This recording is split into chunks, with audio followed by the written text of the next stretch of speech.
Baik, kita lanjutkan pembahasan mengenai komposisi setengah putaran. Kita sampai pada teorema yang kedua mengenai komposisi setengah putaran. Ini teorema kedua sebenarnya bisa kita katakan sebagai akibat dari teorema yang pertama tadi, bahwa komposisi dua setengah putaran dengan pusat yang berbeda itu tidak mungkin menghasilkan adanya titik invarian. Nah, itu kita bisa gunakan untuk membuktikan teorema ini. Makanya kita bisa katakan ini sebenarnya sebagai akibat. Bunyi teoremanya seperti ini. Jika A dan B dua titik yang berbeda, maka hanya ada satu buah setengah putaran yang memetakan A ke B.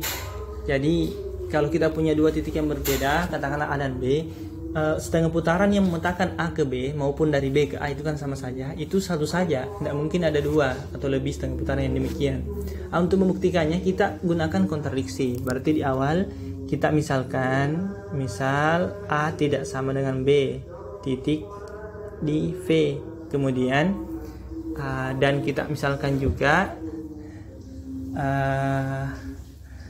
lebih dari satu setengah putaran yang memetakan mereka, yang memetakan A ke B. Berarti katakanlah ada di sini, katakanlah ada SD dan SA setengah putaran. Ini setengah putaran, sehingga ini SDA sama dengan B dan SEA sama dengan B. Nah, itu yang pemisalan kita. Kita ingkari dulu teoremanya.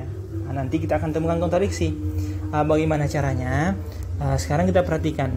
Kalau kita punya SDA sama dengan B dan SEA sama dengan B, berarti kan SDA itu sama dengan SEA, sama-sama B. Ini berarti SDA sama dengan SEA. Selanjutnya, karena ini sama, maka kita bisa kenakan kedua hal ini dengan SD. Berarti kita peroleh SD komposisikan dengan SD sendiri, masukkan A itu sama saja dengan SD komposisikan SE, masukkan A di sini. Ini kan sama. Jadi karena ini SDA-nya sama dengan SEA, maka SDA ini bisa diganti dengan SEA yang bersumber dari sebelah sana tadi. Akhirnya diperoleh yang ini, arus kanannya. Maka dari sini kita bisa peroleh bahwa ini SDA, ingat setengah putaran kan akan kembali dengan setengah putaran, kan akan kembali ke titik sebelumnya. Itu sebagai bentuk titik invarian dari SD dengan komposisi SD dengan titik pusat yang sama maksudnya.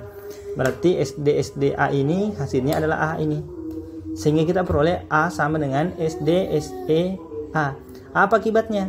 Menurut teorema sebelumnya yang mengatakan bahwa setengah putaran dikomposisikan dengan setengah putaran yang lain dengan pusat yang berbeda, pusat setengah putaran yang berbeda itu tidak memiliki titik invarian. Sedangkan ini kan titik invarian dari komposisi SD dengan SE. Apa akibatnya? D dan E tidak mungkin berbeda, harus sama. Menurut yang sebelumnya tadi, D dan E itu harus sama. Apa artinya? Berarti kalau begitu, kalau itu harus sama, berarti pengandaian kita salah di awal bahwa SD dan SE itu berbeda. Berarti kita katakan bahwa hanya satu setengah putaran yang bisa memetakan A ke B, begitu juga B ke A. Berarti hanya satu saja setengah putaran.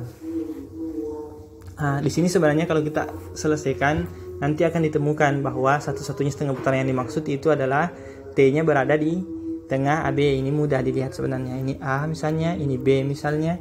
Kira-kira di mana kita buat setengah putarannya supaya A dipetakan ke B? Tentu kalau setengah putaran, berarti kita ambil pusat putarannya itu di sini, di tengahnya P.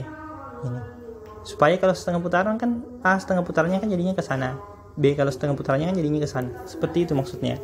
Saya kira cukup jelas untuk teorema yang ini, cukup memanfaatkan teorema sebelumnya.